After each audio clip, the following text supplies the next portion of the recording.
Hello बच्चों, मैं हूं आप सभी टॉपर भैया और स्वागत है हमारे प्यारे से यूट्यूब चैनल टारगेट टॉपर 95 में। आज के इस वीडियो में हम आप सभी को क्लास 11th के ज्योग्राफी यानी कि भूगोल का मॉडल स्टेट नंबर 4 को बताने वाले हैं, जो हमारे द्वारा आप सबके लिए बहुत ज़्यादा मेहनत के बाद तैयार किया गया है। तो इसलिए आप चैनल पर पहली बार है तो चैनल को जरूर सब्सक्राइब करके वीडियो को लाइक कर लें।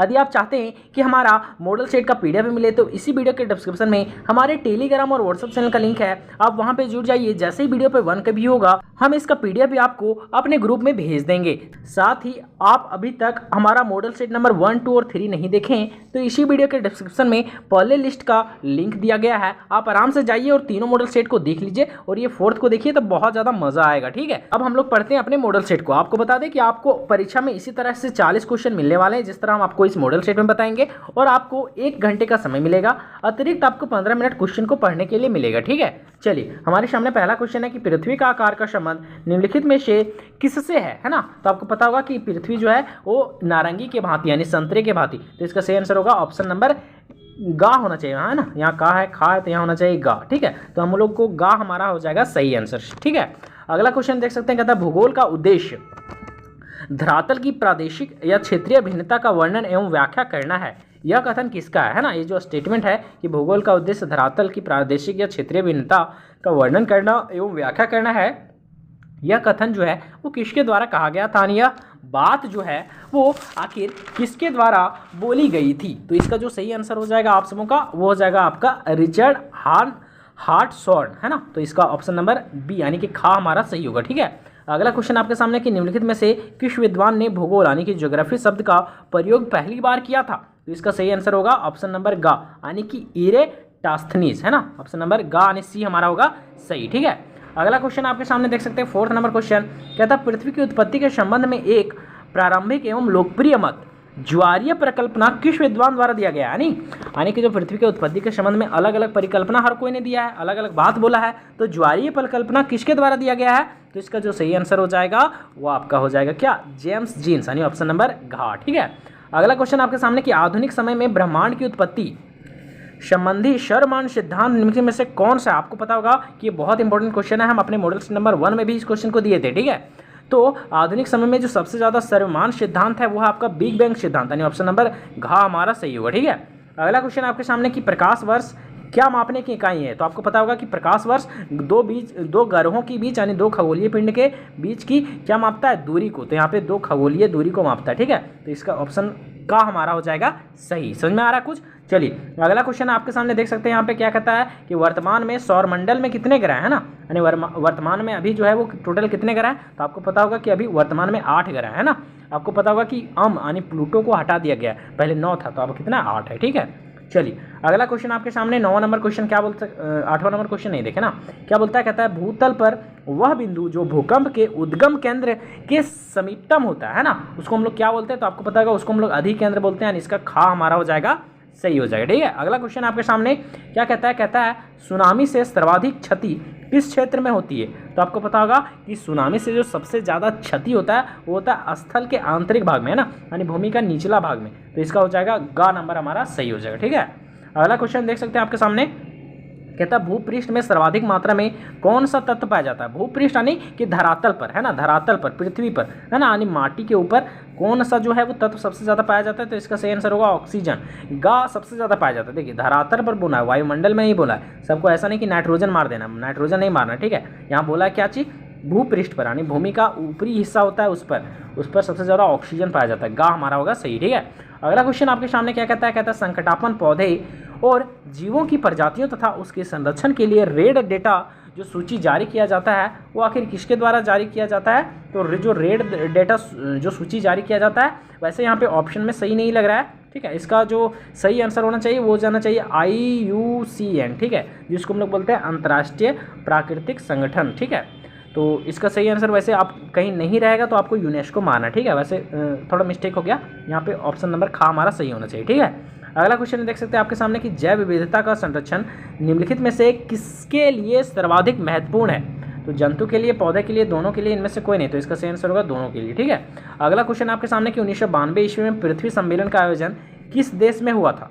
तो 1992 में जो पृथ्वी सम्मेलन हुआ था वो किस देश में हुआ था। तो इसका जो सही आंसर हो जाएगा वो हो जाएगा आपका ब्राज़ील में हुआ था ना, ऑप्शन नंबर खा। ठीक है, अगला क्वेश्चन आपके सामने देख सकते हैं, कहता है भूगोल धरातल के विभिन्न भागों में सकारात्मक रूप से संबंधित तथ्यों में भिन्नता का अध्ययन करता है।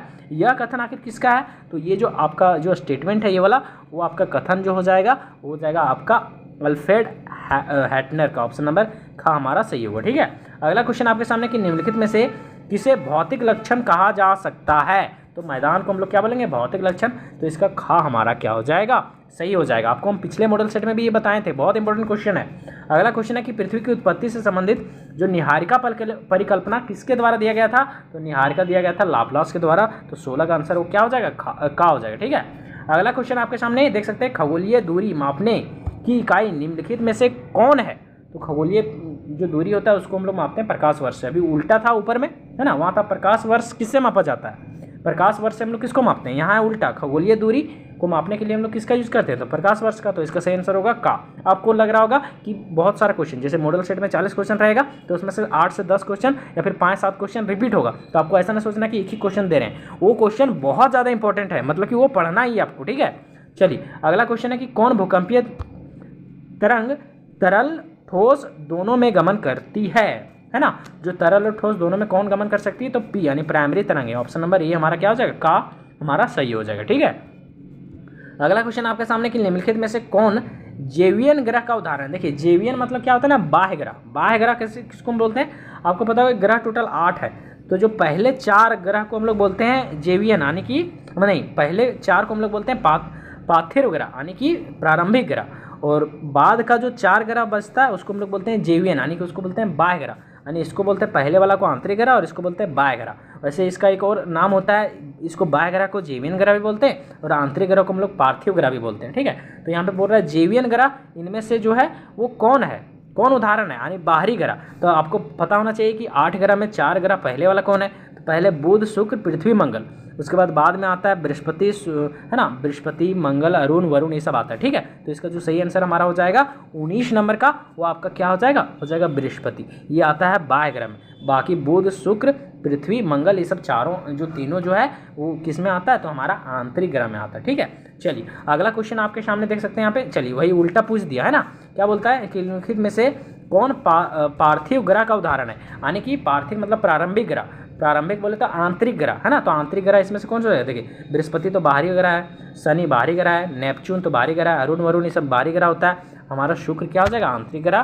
तो हमारा ऑप्शन नंबर घ यानी 20 का सही आंसर क्या होगा? घ। ठीक है, चलिए अगला क्वेश्चन आपके सामने कि कपास उत्पादन के लिए सर्वोत्तम कौन सी मिट्टी? तो आपको पता होगा काली मिट्टी, का से कपास, का से काली। ऑप्शन नंबर सी हमारा क्या होगा? सही।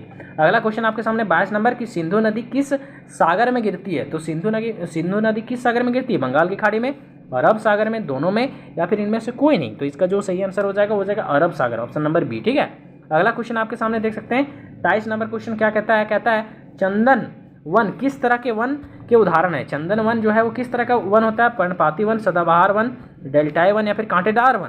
तो इसका जो सही हो जाएगा 23 नंबर क्वेश्चन का वो जाएगा आपका पर्णपाती वन। Option number A. ठीक है, अगला क्वेश्चन आपके सामने देख सकते हैं यहाँ पे 24 नंबर क्वेश्चन क्या कहता है? कहता है कि उत्तर भारत के मैदान में चलने वाली शुष्क एवं गर्म पवन जो होती है, हवा जो होती है, उसको हम लोग क्या बोलते हैं? उसको लू बोलते हैं। ऑप्शन नंबर सी हमारा हो जाएगा सही। ठीक है, अगला क्वेश्चन देख सकते हैं 25 नंबर कहता है इनमें से किस राज्य से कर्क रेखा गुजरती है? झारखंड, सबसे प्यारा। ऑप्शन नंबर ए हमारा सही होगा। ठीक है, अगला क्वेश्चन आपके सामने कि किस अक्षांश पर 21 जून की दोपहर सूर्य की सीधी किरणें पड़ती है? तो इसका जो सही आंसर हो जाएगा 26 नंबर क्वेश्चन का हो जाएगा आपका यहाँ पे 23 डिग्री 23 मिनट उत्तरी अक्षांश पर, है ना। चलिए नॉर्थ पोल पर। ऑप्शन नंबर बी हमारा हो जाएगा सही। चलिए अगला क्वेश्चन आपके सामने देख सकते हैं यहाँ पे वायुमंडल में कौन सी परत का संबंध मौसमी परिवर्तन से संबंध है? वायुमंडल का कौन सा परत जो है वो मौसम के परिवर्तन के लिए उत्तरदायी होता है?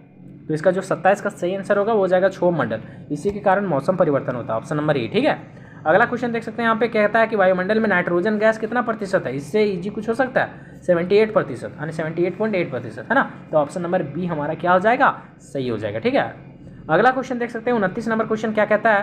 कहता है कि इनमें से कौन जो है वो ग्रीन हाउस गैस नहीं है, है ना। इन चारों में से कौन जो है वो ग्रीन हाउस गैस नहीं है? कार्बन डाइऑक्साइड, मिथेन, क्लोरो, क्या लिखा हुआ है यहाँ पे, क्लोरोफ्लोरोकार्बन या फिर ऑक्सीजन। तो ऑक्सीजन जो है वो हमारा ग्रीन हाउस गैस नहीं है, बाकी ये सब जो है वो ग्रीन हाउस गैस है। ठीक है, तो ऑप्शन नंबर डी हमारा सही होगा। अगला क्वेश्चन है कि उत्तरी गोलार्ध में पवनों का दाएं और विक्षेपण होता है ना। किसके कारण होता है उत्तरी गोलार्ध में पवनों का दाएं और विक्षेपण? तापमान के कारण। पृथ्वी के घूर्णन के कारण, उष्मा के कारण, या फिर इनमें से कोई नहीं।